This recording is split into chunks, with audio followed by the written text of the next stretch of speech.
Sa mga estudyanteng nagkukumahog makumpleto ang kanilang requirements sa eskwelahan, baka makatulong sa inyo ang isang barangay sa Santa Mesa na kumpleto sa mga serbisyo tulad ng pagpapabookbind, photocopy at pagpaparenta ng computer. Balitang hatid ni JP Soriano.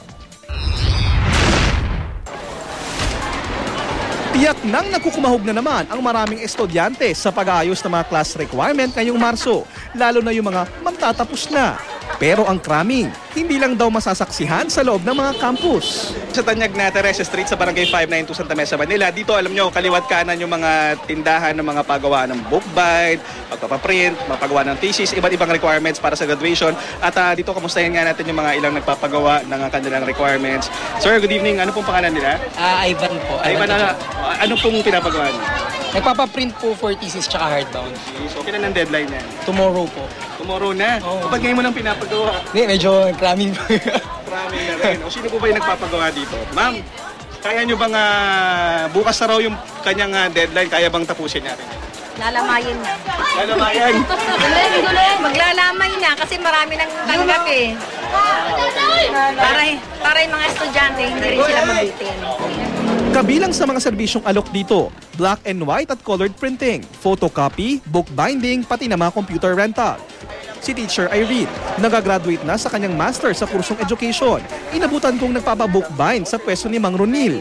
Mga third time lang kasi dumadayo lang kami dito. Para magpa-print kasi mura lang po dito. Kwento ni Mang Ronil na 2 dekada nang may pwesto sa Teresa Street, 60 hanggang 70 piraso ang binubookbind nila pag ganitong panahon. Graduation na naman, Marso na naman. Ano sumasagi sa utak niyo? Siyempre, trabaho yun. Medyo malakas ang hanap buhay, malakas yung aming... kaya dapat magpakondisyon ka para kondisyon ka tungo sa patrabaho. Dito sa likod ng kanyang tindahan, ginagawa ang pagbubookbind.